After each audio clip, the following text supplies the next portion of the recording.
কিন্তু এই যে মেয়ে, তুমি যে 8-10টা ছেলের সাথে জেনা করেছো, তোমার ইজ্জতের কি হবে? তোমার যে সতীত্ব তুমি নষ্ট করেছো।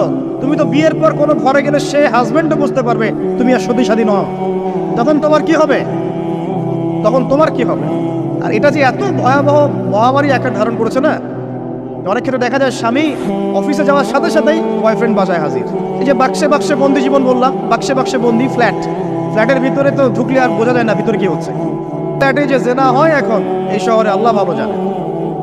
এই ফ্ল্যাটের প্রত্যেকটা ইঞ্চি ইঞ্চি মাটি আল্লাহর কাছে সাক্ষী দিবে।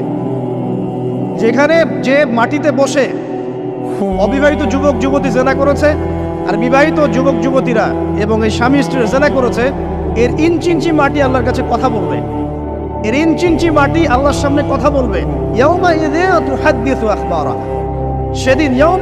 সেদিন তুহাদ্দিসু আখবারাহা, জমিন তার খবর বলবে আল্লাহর কাছে। জমিনের কোথায় কোন পাপ হয়েছে সব বলে দিবে। এই জমিনে এখানে দাঁড়িয়ে জেনা করেছে, ওইখানে দাঁড়িয়ে মদ খেয়েছে, ওইখানে কাউকে খুন করেছে, জমিন বলে দিবে। একটা কথা এখানে মাঝখানে বলে দেই, যারা অবিবাহিত যুবক যুবতী আছো, এই লেকচার তোমরা যারা শুনছো, তোমাদের মধ্যে কেউ যদি জেনা করে থাকো, অবিবাহিতর কথা বলছি, তোমাদের কাঁধের মধ্যে এখন 100 বেত্রাঘাতের শাস্তি ঝুলে আছে।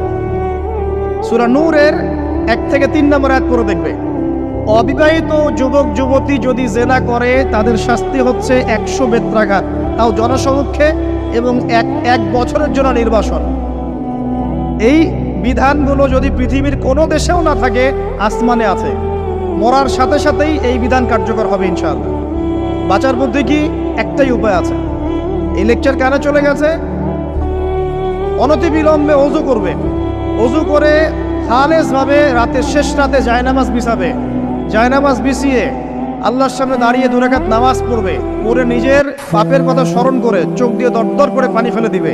আল্লাহকে সিজদায় গিয়ে বলবে, আল্লাহ আমি জেনা করেছি, আমাকে মাফ করে দাও। আমার এই পাপের কথা কেউ জানে না, তুমি জানো, মাফ করে দাও। এই মাফ নেওয়ার পরে আবার ওই যার সাথে করেছেন ওর সাথে আবার লিঙ্ক আপ করার চেষ্টা করেন না। আসো আমরা জেনা করেছিলাম, আসো বিয়ে করে নেই, এটা সলিউশন না। জেনা করেছেন, আগে তওবা করে ফিরে আসতে হবে, তারপরে পুরো জীবন ইসলামিক লাইফ লিড করতে হবে। আল্লাহ যদি দেখেন যে হ্যাঁ আপনি ঠিকঠাক তওবা করে আল্লাহর কথা চলছেন, আল্লাহ তখন আপনাকে নেককার স্ত্রী দিবে ইনশাআল্লাহ।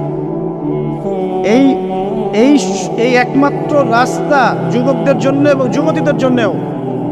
যুবকরা না হলে পার পেয়ে যেতে পারে, কারণ একটা কথা সমাজে প্রচলিত আছে না, যে ছেলে মানুষের ইজ্জত তো সহজে যায় না, গোপন হয়ে গেছে, কেউ জানে না, আল্লাহ মাফ করে দিয়েছেন, সে হয়তো পার পেয়ে গেল। কিন্তু এই যে মেয়ে, তুমি যে 8-10টা ছেলের সাথে জেনা করেছো, তোমার ইজ্জতের কি হবে? তোমার যে সতীত্ব তুমি নষ্ট করেছো। তুমি তো বিয়ের পর কোনো ঘরে গেলে সে হাজবেন্ডও বুঝতে পারবে তুমি আর সতী সাদী নও। তখন তোমার কি হবে? বিবাহিত যারা আছে, এই যে দেবর আর ভাবি, এই যে শালি আর দুলা ভাই, মধুর সম্পর্ক না এগুলা? দাঁড়াও, এগুলো মধুর সম্পর্ক। দেখা যায় সুবহানাল্লাহ, এই যে আমার এখানে ফোন আছে না, আমাদের অফিসিয়াল পেজ আছে, অফিসিয়াল পেজে যত প্রশ্ন আসে দেখি ম্যাক্সিমাম জেনা কেন্দ্রিক, ব্যভিচার কেন্দ্রিক, পরকীয়া কেন্দ্রিক। একজন প্রশ্ন করেছে যে দুলা ভাইয়ের চরিত্র এত খারাপ ছিল, আর ওই মেয়ের বয়স তখন কম ছিল, 13 বছর বয়স। 13 বছর বয়সের মেয়ের দিকে সে চোখ দিয়েছে। যাকে বিয়ে করেছে তার সাথে তো সম্পর্ক আছেই, যাকে বিয়ে করেছে ওর সাথে তো সম্পর্ক আছেই। তারপরে আপনার শালীর সাথে সম্পর্ক। এখন শালীর সাথে তার 2 বছর ধরে সম্পর্ক করার পর সেগুলোর ভিডিও ধারণ করে তাকে ব্ল্যাকমেইল করছে যে যদি আমার সাথে খারাপ কাজে সে রাজি না হয় তাহলে এই ভিডিওগুলো ভাইরাল করে ফেলবে। এই যে অনলাইনের যুগ, এখন তো মানুষ নিশ্চিন্তে মানুষ যে একটা প্রাইভেট লাইফ লিড করবে সেটাও করতে পারে না। প্রাইভেট লাইফের সব কিছু রেকর্ডেড হয়ে যায়, হয় না? এটা একটা ফিতনা, মহা ফিতনা। এখন সে রেকর্ড করেছে, এইভাবে ব্ল্যাকমেইল করে এই শালীর সতীত্ব নষ্ট করলো। 1 বছর 2 বছর না, 3 বছর ধরে। এখন এই মেয়ে প্রশ্ন করছে পেজের মধ্যে যে এখন তার মানসিক অবস্থা এতই খারাপ, সে জিজ্ঞাসা করছে আমি যদি আত্মহত্যা করি তাহলে আমার পাপ হবে কিনা। এই মেয়েটা যদি আপনার বোন হতো কি করতে না? আল্লাহ না করুক, এই মেয়ে যদি কারো মেয়ে হতো তাহলে কি করতেন আপনি? আপনার কাছের কেউ হলে আপনি কি করতেন? এখানে ওই শাস্তিটা না বলে সামনে যেতে পারছি না।